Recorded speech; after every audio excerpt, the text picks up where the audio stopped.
Simple astrologer ప్రేక్షకులకు నమస్కారం.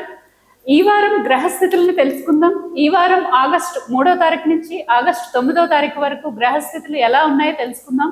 ప్రత్యేకంగా ఈ రోజు మనతో పాటు ప్రముఖ జ్యోతిష్య నిపుణులు శ్రీ గోపాల్ అయ్యంగార్ గారు ఉన్నారు. గురుగారు నమస్కారం. నమస్కారం గాయత్రి గారు. గురుగారు, ఈ వారం 3వ తారీఖు ఆగస్టు నెల నుంచి 9వ తారీఖు ఆగస్టు నెల వరకు గ్రహస్థితులు ఎలా ఉన్నాయో చెప్పండి. అలాగే మీరు అంటే ఇప్పుడు ప్రస్తుత పరిణామాలు చూస్తూ ఉన్నట్లయితే యుద్ధ వాతావరణం కానివ్వండి, ఎటువంటి పరిస్థితి అన్నా కానివ్వండి, కిందిటి వారం చెప్పే విధంగా మీరు ఏంటంటే చంద్రుడు రాహుకేతు మధ్యలో ఉండటం వల్ల మనకి చాలా పరిణామాలు ఎదురయ్యాయి. అలాగే ఈ వారం ఎలా ఉంటుంది చంద్రుడు? తప్పకుండా ఇది చాలా మంచి ప్రశ్న. నేను ప్రతి ఒక్కళ్ళకి కూడా నేను ఇదే చెప్తుంటానండి. ఏంటంటే గాయత్రికి ఏ విధంగా అర్థమయ్యిందో అంటే ప్రతిసారి కూడా వారపల్లో గమనించండి. చంద్రుడితో సహా రాహుకేతు మధ్యలో అన్ని గ్రహాలు ఉండిపోవాలి. దానిని కాలసర్పదోషం అంటారు. కాలసర్పదోషంలో ఎన్నో రకాల కాల సర్పదోషాలు ఉన్నాయి.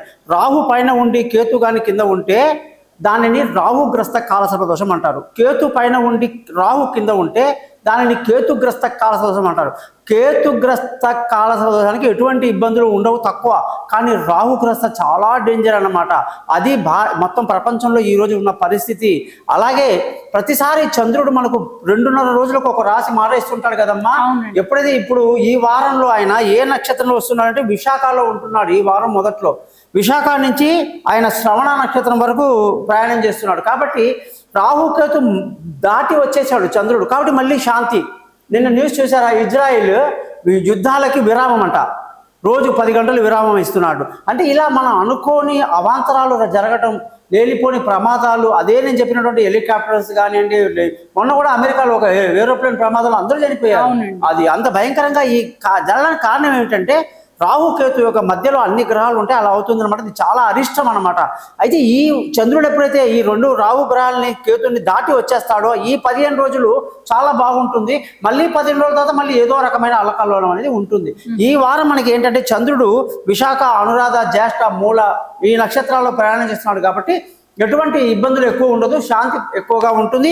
ఈ వారం గ్రహస్థితి కానీ మీరు అడిగితే శుక్రుడు, గురువు వచ్చేసి మిథున రాశిలో, అలాగే రవి, బుధ గ్రహాలు కర్కాటక రాశిలో, ముఖ్యంగా కేతు వచ్చేసి సింహరాశిలో, కుజుడు కన్యా రాశిలో, చంద్రుడు అదే వృశ్చికం, ధనుసు, మకర రాశిలో ప్రయాణిస్తున్నాడు. రాహు కుంభరాశిలో, శని వచ్చేసి మీనరాశిలో ప్రయాణిస్తున్నారమ్మా. ఓకే గురువు గారు. అలాగే ఇప్పుడు శ్రావణ మాసం మొదలైంది. అంటే శ్రావణ మాసంలో నక్షత్రాలు ఎలా ఉంటాయి? జనరల్ గా పుట్టినరోజులు జరుపుకోవటానికి ఎలా ఉంటుంది? అవునండి. ఈ వారంలో ఎవరైతే శ్రావణ మాసంలో పుట్టిన వాళ్ళు, విశాఖ నక్షత్రంలో పుట్టిన వాళ్ళు, అనురాధ, జ్యేష్ఠ, మూల, పూర్వాషాఢ, ఉత్తరాషాఢ, శ్రవణ నక్షత్రంలో పుట్టిన వాళ్ళు ఈ వారంలో మీ జన్మదినం చేసుకోండి. చక్కగా మీ యొక్క వెంకటేశ్వర స్వామి గుడి కానీ నచ్చిన గుడికి వెళ్ళి మీ పేరు మీద అర్చన చేసుకోండి. స్వామికి తగినటువంటి మూల్యాంకాలు ఎవరైతే ఉన్నాయో మీరు ఇవ్వాల్సింది ఇవ్వండి. దానివల్ల స్వామి అనుగ్రహం వల్ల మీరు చాలా బాగుంటారు సంవత్సరం అంతా కూడా. ఓకే గురువు గారు. అలాగే జనరల్ గా అసలు మిమ్మల్ని జ్యోతిష్య పరంగా కలవాలి అనుకుంటే ఎలా కలవాలి, ఎలా అప్రోచ్ అవ్వాలి? జనరల్ గా అమ్మ చాలా మంది డైరెక్ట్ గా కలుస్తుంటారు. డైరెక్ట్ గా కలిసి మాట్లాడితేనే ఒక తృప్తి కొందరికి. కానీ 90% అమ్మ అన్ని ఆన్లైనే, గ్లోబల్ అనమాట. మొత్తం ఎక్కువగా మనకు అమెరికా కంట్రీస్ నుంచి, అమెరికా స్టేట్లో ఉన్న 51 స్టేట్లు, అన్ని ఆస్ట్రేలియా, యూరోప్ కంట్రీస్ చాలా కాల్స్ వస్తుంటాయి. ముఖ్యంగా ఆన్లైన్లో చెప్పడమే మన ఆనవాయితీ. ఆన్లైన్లో నేను వాళ్ళ date of birth, time of birth, place of birth కానీ ఇస్తే 15 నుంచి 20 నిమిషాల వరకు వాయిస్ రికార్డ్ చేయిస్తాను. నేను చాలా మంది దగ్గర విన్నాను. దౌర్భాగ్యం ఏంటంటే ఏ అస్ట్రాలజర్ కానీ టీవీలో వచ్చే వాళ్ళు పెద్ద పెద్ద వాళ్ళ దగ్గర వెళ్తేనంట అన్ని లాగేసుకుంటారట. ఫోన్ లాగేసుకొని పంపిస్తారట. వాళ్ళు 3 ప్రశ్నలు అడగమంటారట, 3 ప్రశ్నలకి సమాధానం పంపిస్తారు. దౌర్భాగ్యం ఇది. అంటే వాళ్ళకు సబ్జెక్ట్ నాలెడ్జ్ లేదు, దమ్ము లేదు. అందుకే నేను అయ్యంగారుగా మీ ముందు చెప్పేది ఒకటే, మీ date of birth, time of birth, place of birth కానీ నాకు ఇస్తే 15 నుంచి 20 నిమిషాల వరకు మీ వాయిస్ రికార్డ్ చేయిస్తాను. అలాగే 58 పేజీల జాతకం PDF ఉంటుంది తల్లి, అది కూడా మీకు నేను పంపిస్తాను. దాని ద్వారా మీరు ఎప్పుడు 1 ఇయర్ వరకు నా దగ్గర ఒకసారి వచ్చిన తర్వాత, నాకు కన్సల్టేషన్ అయిన తర్వాత 1 ఇయర్ వరకు మీరు నన్ను ఎప్పుడైనా సరే డిస్టర్బ్ చేయొచ్చు, ఏ ప్రశ్నించినా అడగవచ్చు. నేను మీకు ఫ్రీ సర్వీస్ చేసి పెడతాను. ఓకే, విన్నారు కదా ప్రేక్షకులు. ఎటువంటి సందేహాలున్నా గురువు గారిని కన్సల్ట్ చేయండి. ధన్యవాదాలు. నమస్కారం.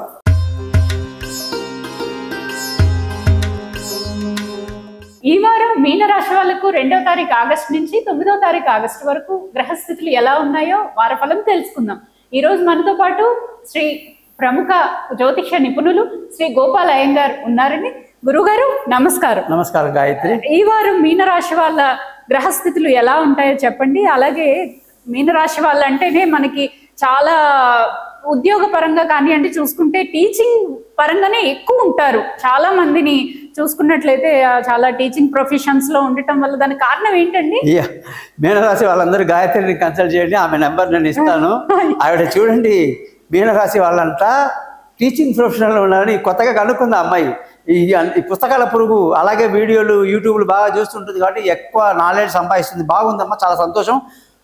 మీనరాశి అంటేనే గురువు, గురువు అంటేనే బృహస్పతి, బృహస్పతి అంటేనే దేవతల గురువు, గురువు అంటే చదువు చెప్పేవాడు. కాబట్టి వీళ్ళు ఈ వృత్తిలో లేకపోతే ఇంకే వృత్తిలో ఉంటారు. చాలా మంచిగా ఉందమ్మా. ఈ వారం అంతా చాలా హ్యాపీగా ఉంటారు. గురువు యొక్క అనుగ్రహం చాలా బాగుంది. ఈ రాశి వాళ్ళకి మంచి పాజిటివ్ ఎనర్జీతో విందులు వినోదాల్లో పాల్గొంటూ ఆనందంగా గడుపుతారు. అలాగే గురువు యొక్క స్థానం కాబట్టి వీళ్ళ దశమ స్థానం కూడా 10వ ఇల్లు, ఉద్యోగానికి అధిపతి గురువు కాబట్టి టీచింగ్ అనేది ఈ ఖచ్చితంగా లెక్చరర్స్, ప్రొఫెసర్స్ అన్ని ఏదో రకమైన టీచింగ్ లో మాత్రం గ్యారంటీగా వీళ్ళు ఉంటారండి ఈ మీనరాశి వాళ్ళు. అది గ్యారంటీ. వాళ్ళ ధనస్థానం కానివ్వండి ఎలా ఉంటుంది? ఈ వారంలో మంచి ధనయోగం ఉంది, కుటుంబ సంతోషం ఉంది, పిల్లల చదువులో మంచి డెవలప్మెంట్ ఉంది, కుటుంబంలో సంతోషాన్ని బాగా నింపుకుంటారు. విదేశీయానాలు చేస్తే బాగుంటుందంటారా? ఈ వారంలో వీళ్ళకి విదేశీయానాలు చాలా అనుకూలంగా ఉంది. అలాగే ప్రయాణాలు సుఖవంతంగా ఉంటాయి. అనుకున్న కాలేజీలు, అనుకున్న సీట్లు దొరకటం కానీ, ఆ తెలివైన నిర్ణయాలు తీసుకోవటం, స్పోర్ట్స్ లో చాలా పైకి వచ్చే అవకాశాలు బాగున్నాయి. ఓకే, అన్నదమ్ముల మధ్య రిలేషన్షిప్ ఎలా ఉంటుందంటారు? ఈ మీనరాశి వాళ్ళకి బంధువులతో కానీ స్నేహితులతో కానీ విభేదాలకి అవకాశాలు ఎక్కువ. వాళ్ళ అవసరం లేకుండా మీ పని మీరు చేసుకోవచ్చు. ఎక్కువ డిపెండ్ అయ్యి భంగపడడం కన్నా స్వశక్తితో ముందుకు వెళ్ళడం మంచిది, అంతే.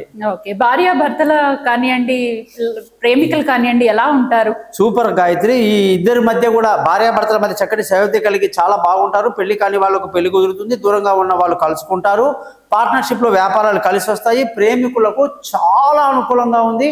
వాళ్ళ ప్రేమని పెద్దలకి చెప్పి సమ్మతి తీసుకునే అవకాశం ఉంది. అలాగే సంతానం లేని వాళ్ళకి కానివ్వండి, ఇప్పుడు కొత్తగా మీరు ఏమైనా చెప్పే ప్రయత్నం చేస్తే బాగుంటుంది. అంటే వీళ్ళకి సంతానానికి అధిపతి మీనరాశి వాళ్ళకి సంతానాధిపతి చంద్రుడు కాబట్టి జనరల్ గా వీళ్ళకి మగ సంతానం ఉంటుంది. మీనరాశి వాళ్ళు ఎక్కడన్నా చూడండి మీరు, ఫస్ట్ వాళ్ళకి సంతానం మగ సంతానం. ఎందుకు అంటే చంద్రుడు పంచమాధిపతి కాబట్టి ఈ వారంలో సంతాన ప్రయత్నాలు బాగా కలిసి వస్తాయి. సంతాన పరంగా చాలా హ్యాపీగా ఉంటారు. సంతానం లేని వాళ్ళు కూడా ఖచ్చితంగా సంతానం కొరకు గట్టి ప్రయత్నం చేస్తే ఫలితం ఉంటుంది. అలాగే కొత్త ఉద్యోగాలు ఏమైనా చేయాలనుకున్న గవర్నమెంట్ జాబులకి ప్రయత్నించే వాళ్ళకి మీరు ఇచ్చే సందేశం? ఖచ్చితంగానే మీనరాశి వాళ్ళు బాగా ట్రై చేస్తే ఈ సంవత్సరం అంటే వచ్చే సంవత్సరం మే వరకు గురువు బలం బాగా ఉండడం వల్ల ఉద్యోగాల్లో అభివృద్ధి, టీచింగ్లో గవర్నమెంట్ టీచర్ జాబ్ కానీ, ఎటువంటి లెక్చరర్ జాబ్ కానీ, ఎటువంటి దానే సరే ఉద్యోగం అద్భుతంగా ఉంది. ఈ గవర్నమెంట్ జాబ్ ఎగ్జామ్స్ రాయడం వల్ల మంచి ఫలితాలతో ప్రభుత్వ ఉద్యోగాలు సంపాదించుకోవచ్చు. అలాగే ఇప్పుడు తండ్రి నుంచి వచ్చే ఆస్తులు అలాంటివి ఏమైనా కలిగే యోగం ఉందంటారా?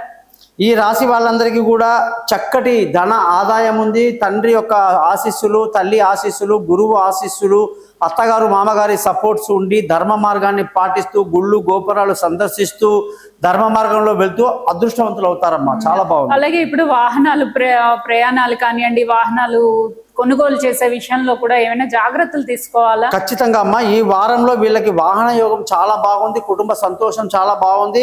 విలువైన వస్తువులు, ఆస్తులు, భూములు అన్ని కూడా కొనడానికి, అమ్మడానికి లావాదేవీలు చాలా లాభదాయకంగా ఉన్నాయి.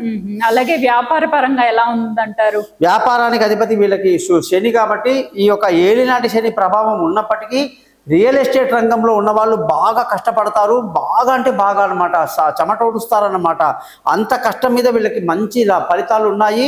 వ్యాపారంలో మంచి లాభాలతో ముందుకెళ్తారు. అలాగే వీళ్ళు ఏ గ్రహాన్ని పరిహారం చేసుకుంటే బాగుంటుందంటారు?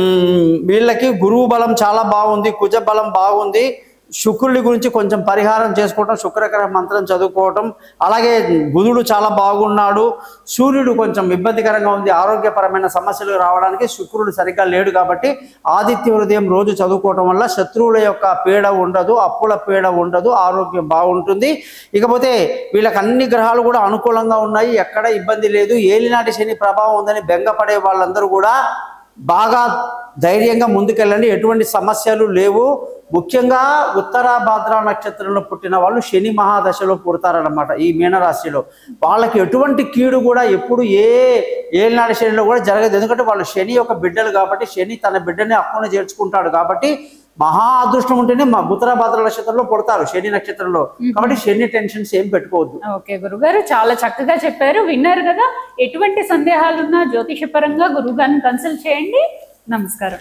నమస్కారం అండి. ఈ ఛానల్ని సబ్స్క్రైబ్ చేయడం మర్చిపోవద్దు. అలాగే సర్వేజన సుఖినో భవంతు.